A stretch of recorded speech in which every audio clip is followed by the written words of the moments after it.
왕이신 나의 하나님이여, 내가 주를 높이고 영원히 주의 이름을 송축하리이다. 내가 날마다 주를 송축하며 영원히 주의 이름을 송축하리이다.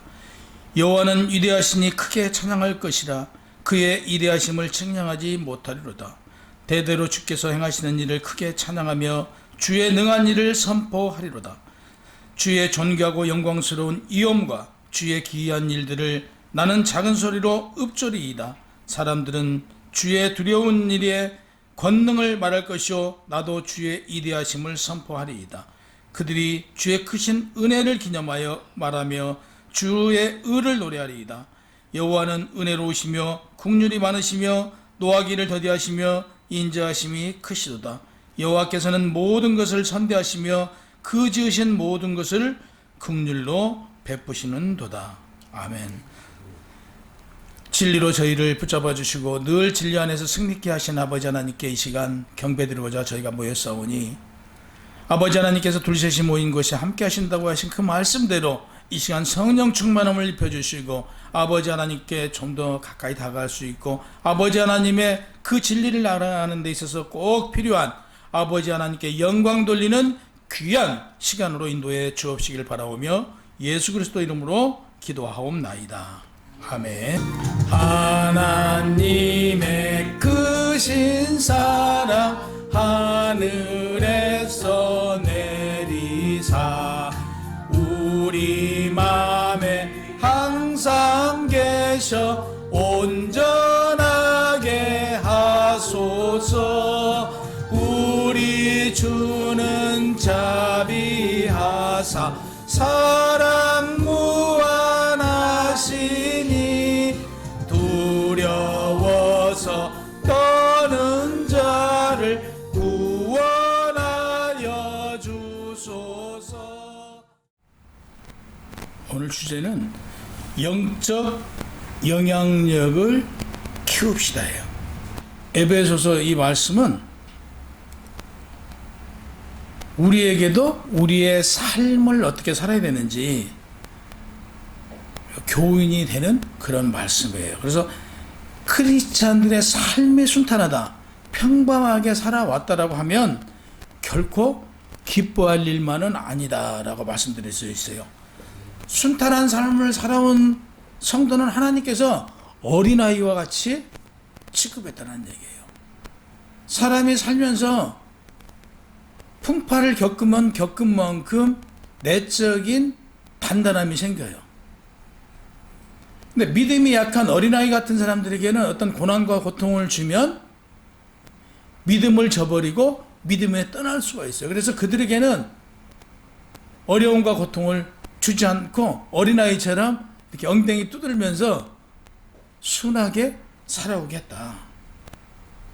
그래서 고린도전서 3장 2절에 내가 너희를 젖으로 먹이고 밥으로 아니하였노니 이는 너희가 감당하지 못하였음이거니와 지금도 못하기 때문에 어떤 고난과 고통을 그들에게 주지 않는데요. 하나님을 감당하면서 어려움이 오면 두려워하거나 피하거나 우회하지 마시고 기도하며 하나님 말씀 안에서 지혜를 얻어 피하지 말고 감당하고 승리하래요. 히브리서 5장 13절에 말씀하시기를 이는 젖을 먹을 자마다 어린아이니 의의 말씀을 경험하지 못한 자요 그래요. 하나님 말씀대로 살려고 하지 않았기 때문에 그들에게는 어떤 어려움을 주지 않는데 감당하지 못하니까. 그러면 내 능력이 어느 정도 되는지, 내 스스로 나의 믿음이 어느 정도 되는지 늘 감찰해야 된다는 얘기죠. 나무가 더운 곳에서 살던 나무를 추운 곳으로 옮기면 죽습니다. 반면 추운 곳에서 살던 나무를 더운 곳에다가 옮겨놓으면 죽어요. 근데 사계절이 뚜렷한 곳에서 사는 나무를 보면 겨울은 겨울대로 눈을 맞으면서 이겨내고요. 여름은 여름대로 그 더위에도 이겨내거든요. 이와 마찬가지로 세상에 큰 일을 감당하는 사람들을 보면요, 감당한 만큼 고난과 고통과 역경과 힘겨움을 극복해 나간 사람들이 이겨냈다는 사실이죠.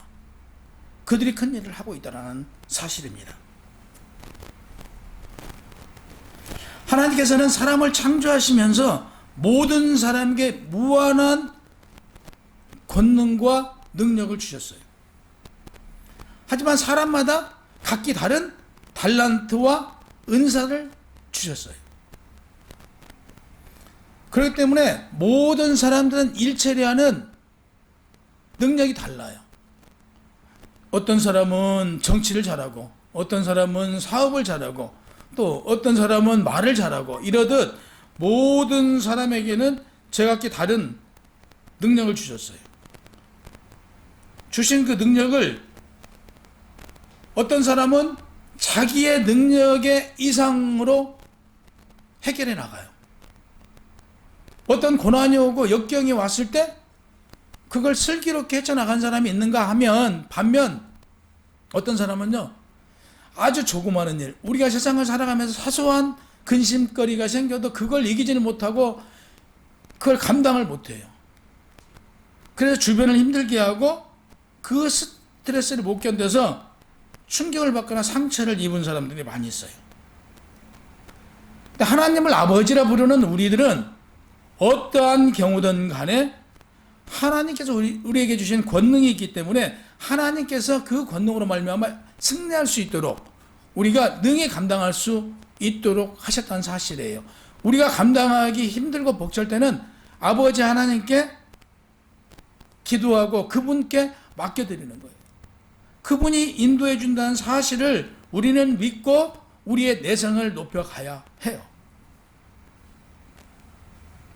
지지난주에 말씀드렸듯이 예정론자들과 운명론자들이 있어요.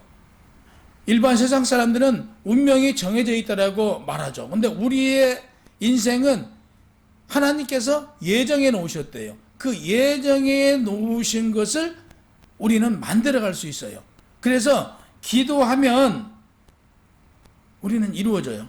하나님께서는 현재와 미래와 과거를 초월하신 하나님, 그분께서 우리에게 주신 권능은 우리 역시 하나님의 자녀로서 과거와 현재와 미래를 초월할 수 있다는 사실이죠.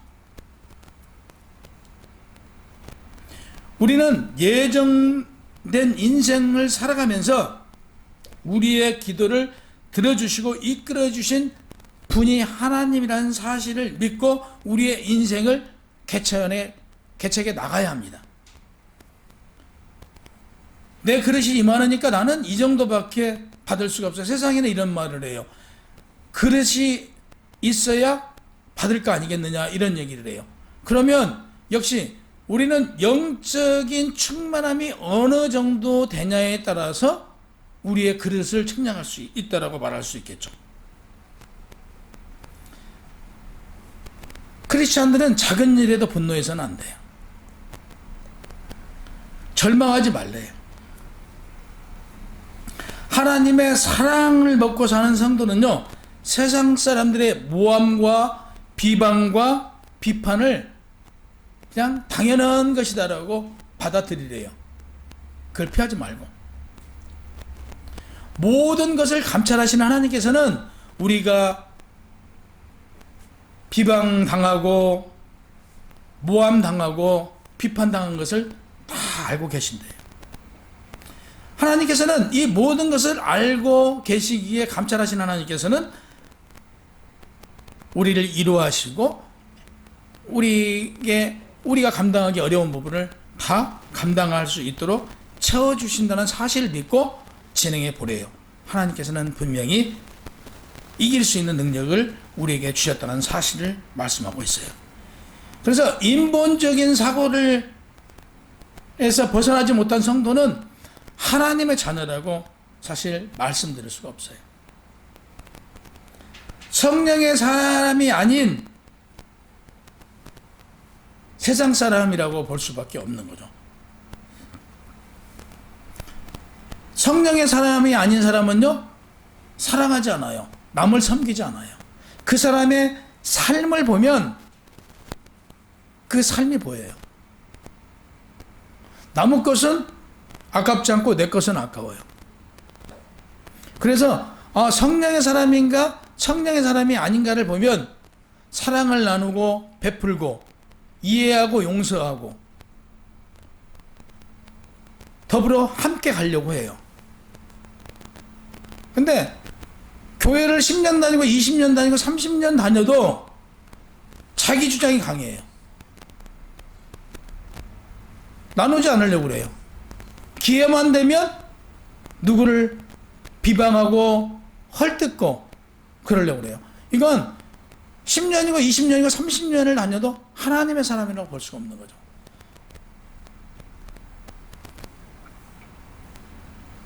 우리가 예를 들면요, 내가 백만장자예요. 돈이 많은데 아파트 건물 하나 가지고 있는 사람이 나한테 시비해요. 또 아파트 한 채 가진 사람이 돈 자랑해요. 그 돈 자랑하는 게 가소롭고 가짜네요. 그러잖아요. 그 억만장자가 봤을 땐. 근데 영적인 그릇이 적은 입장에서는 그 시비하고 그러면 거기에 움츠려들고 나도 모르게 괘씸하고 서운한 마음이 들어요. 근데 내가 영적인 부자가 되어 있으면 그냥 같지 않고 가소로운 거죠. 이러듯 예를 들면 우리가 영적으로 부자인 사람은 내가 나를 비방하든 어쨌든 간에 그게 분노로 가는 게 아니고 같지 않고 불쌍히 여겨진다는 얘기죠. 아직도 영적인 사람이 덜 돼서 아직도 세상 사람이니까 하고 그릇이 큰 사람은 영적인 그릇이 큰 사람은 그냥 그러려니 하고 넘어가진다는 얘기죠. 웬만한 일에 영적인 그릇이 큰 사람은 넉넉함으로 그냥 웃음 지으면서 하나님께 위로받으면서 넘길 수 있을 것이다 라고 성경은 말합니다. 오늘 본문은 14절과 15절의 이름으로 내가 하늘과 땅에 있는 각 족속에게 이름을 주신 아버지 앞에 무릎을 꿇고 빈다라고 했어요. 구약시대 유대인들은 대부분요 기도를 하면서 서서 했어요. 다윗도 하루에 3번 기도를 했어요. 저녁과 아침과 정오에 내가 근심하여 탄식하리니 여호와께서 내 소리를 들으시기에 기도했다라고 고백합니다. 다니엘도 하루에 3번 기도했다고 다니엘 6장 10절에 말씀하고 계세요. 오늘 본문에서 내가 아버지를 향하여 내 무릎을 꿇고 해당하는 캄프토라는 이 단어는요 구부리다, 굽히다는 뜻이에요.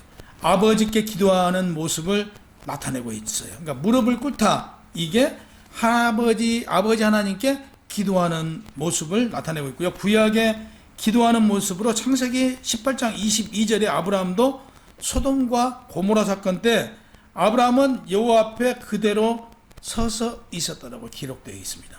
아브라함은 하나님께서 의인과 함께 멸하실 것인가를 하나님께 여쭤봐요. 그래서 하나님께서는 말씀하시기를 의인 50명만 있으면 이 세상을 멸하지 않겠다라고 그래요.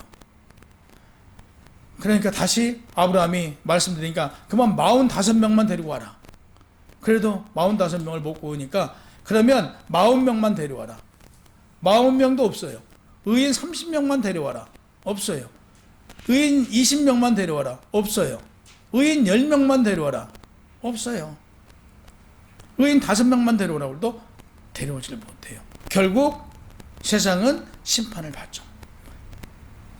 열왕기상 8장 22절에 보면 솔로몬이 여호와의 제단 앞에서 이스라엘 온 회중과 마주쳐서 하늘을 향하여 손을 펴고 기도했다고 해요.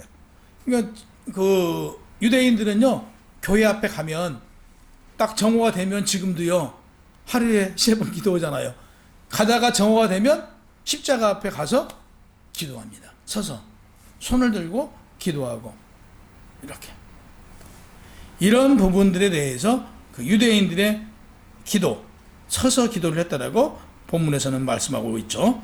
16절 그의 영광의 풍성함을 따라, 그의 성령으로 말미암아 그의 영광의 풍성함을 따라, 이 말씀을 지켜가면 믿음의 크기에 따라 하나님의 하늘과 사랑의 영적 용량이 커질 수 있는, 내가 할 수 있는 것이 아니라 영적인 내 용량을 키우는 것, 내 속사람을 키워나가는 데 있어서는 내가 할 수 있는 게 없대요. 기도로서 성령님이 키워주신다, 하나님께서 키워주신다라고 말씀하시고 계세요. 그래서 성령으로 얼마만큼 충만하냐에 따라서 내가 내 안에 속사람의 크기가 얼마나인가 가늠할 수 있다는 얘기죠. 이 땅을 살아가는 모든 사람들은요, 대부분 겉사람은 멀쩡한 것 같아요. 근데 그 속사람을 보면요, 썩어 문드러져 있어요. 그리고 깨끗이 못해요. 속사람이 강건해야 그 안에 누가 계실 수 있어요? 하나님이 자리할 수 있잖아요. 성령님이 그 안에 계실 수 있는데, 속사람이 깨끗이 못하고 속사람이 하나님 앞에 바르지 못하면 그 안에 성령님이, 하나님이 거할 수 있겠어요? 거하지 못한다는 사실을 오늘 말씀하고 계십니다. 속사람이 강건해야 우리 안에 거하시며 역사하실 수 있는데, 속사람이 병들어 있으면 성령의 역사가 일어나지 않는다라고 말합니다. 16절 후반절에 너희 속사람의 능력으로 강건하게 해당되는 크라타이오라는 이 단어는요, 13절에 낙심하다, 언케케인이라는 이 단어와 반대되는 단어로 크라타이오는 신약 성경에 4번 쓰였어요. 누가복음 1장 80절과 2장 40절에서 어린 아이의 성장을 묘사하는 데 사용되었고요. 고린도전서 16장 13절에는 고린도 교인들을 향해 청년답게 강건하여라. 본절에서는 강건은 육체적인 강건이 아니라 영적인 속사람의 강건함을 오늘 말합니다. 바울은 우리 겉사람은 후패 썩어 문드러져 못쓰지만 우리의 속은 날로 새롭다고 하면서 환난 속에 기뻐하는 신앙인의 자세를 가져야 된다고 말합니다.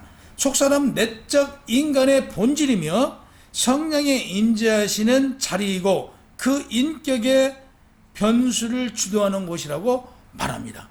그러니까 우리 겉사람보다 그 속사람이 얼마나 깨끗하고 아름답게 가꿔야 되는지를 본문을 통해서 바울은 말합니다.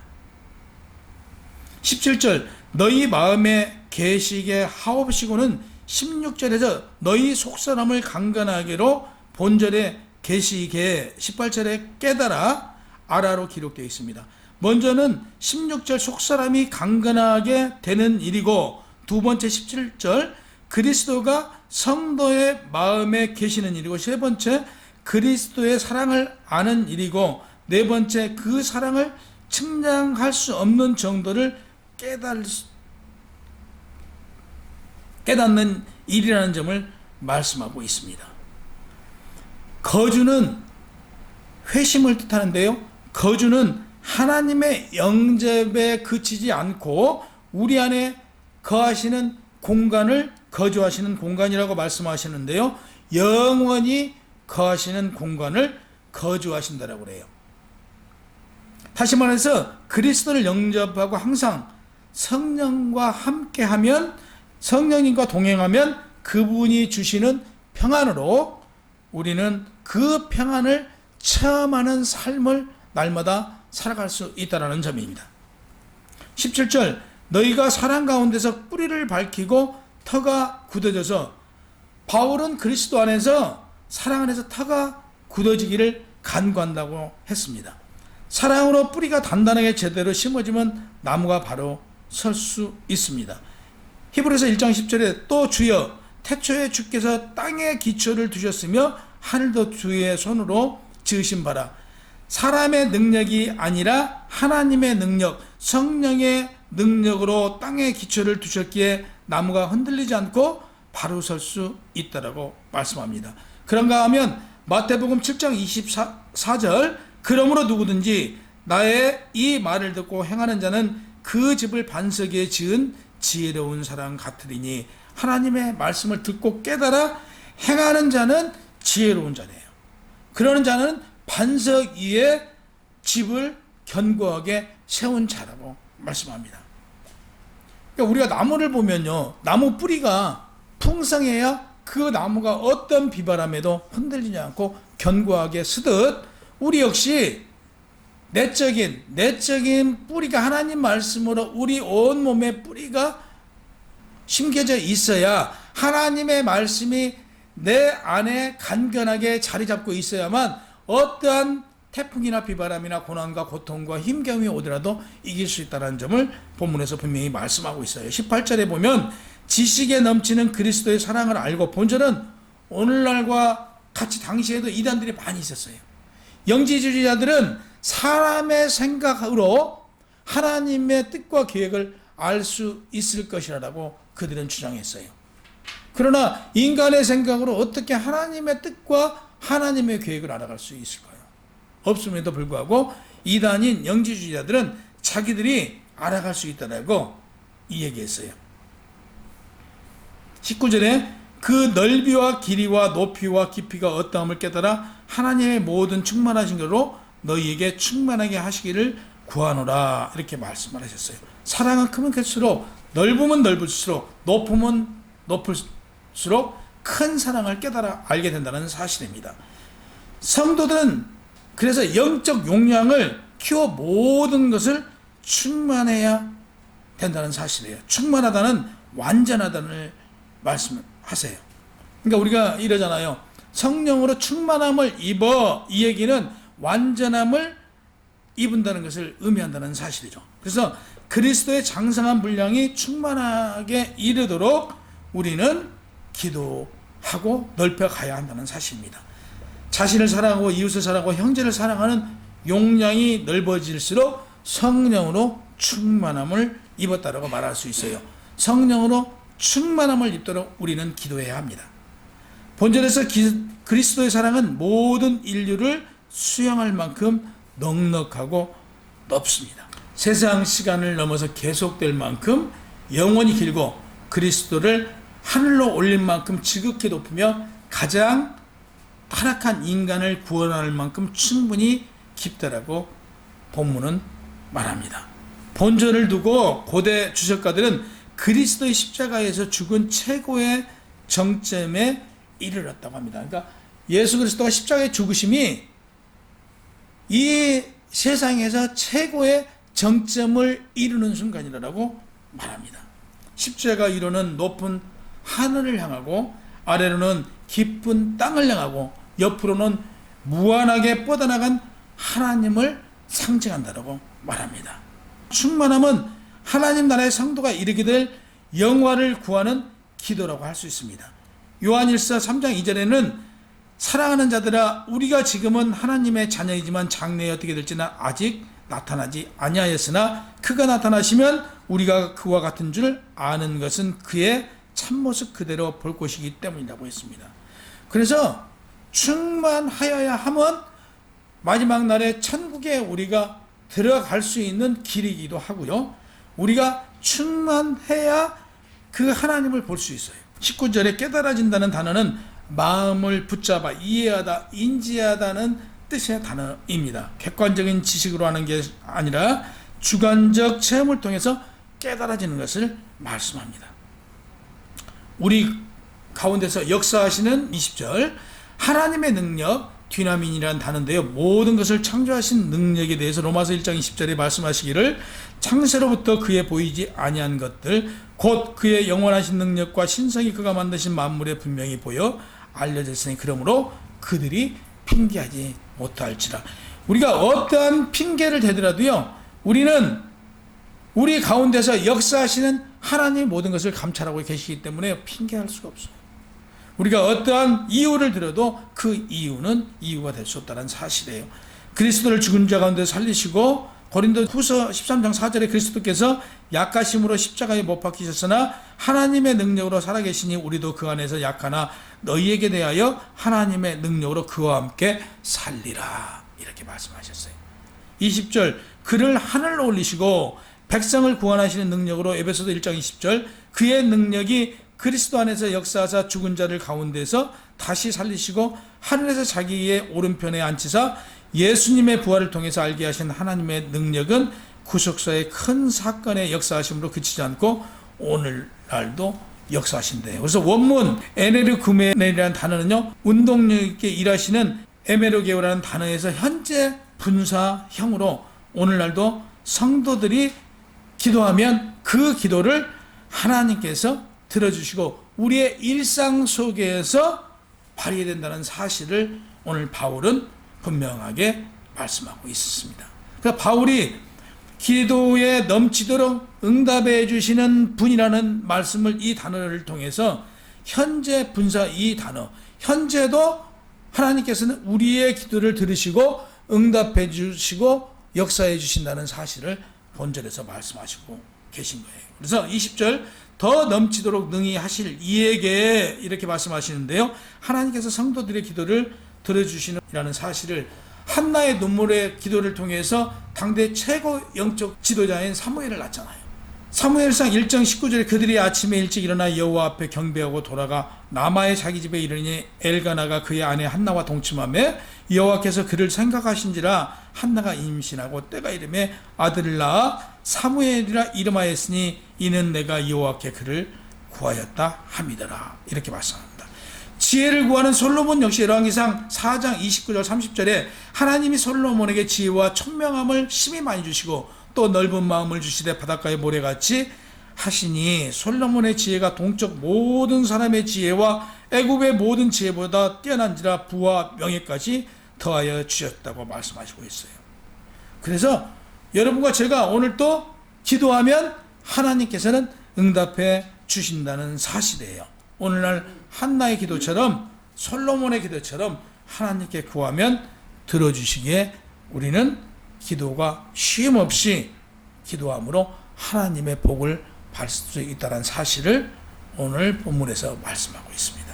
그래서 우리는 쉼없는 기도, 쉼없는 하나님과의 관계, 우리가 하나님께 구해야 되는 게 복이에요. 근데 그 복이 세상에 있는 그 복이 아니고요, 우리가 성경에서 말하는 제일 큰 복은 하나님을 바로 알아가는 복이에요. 하나님과 가까워지는 것을 우리는 복이라고 합니다. 그래서 제가 여러분들에게 구해드릴 수 있는 것은 저는 복을 주실 능력이 없어요. 그래서 저는 여러분들 축복합니다라고, 여러분 축복합니다 그러잖아요. 무엇을 빌어주냐? 축복을 빌어주는 것. 사람과 관계에서는 믿음의 관계가 아니라 사랑의 관계다. 그래서 하나님께 우리가 간구하는 것은 하나님 복 주십시오라고, 내가 제집사님한테 드릴 수 있는 것은 축복을 빌어줄 수 있는 거죠.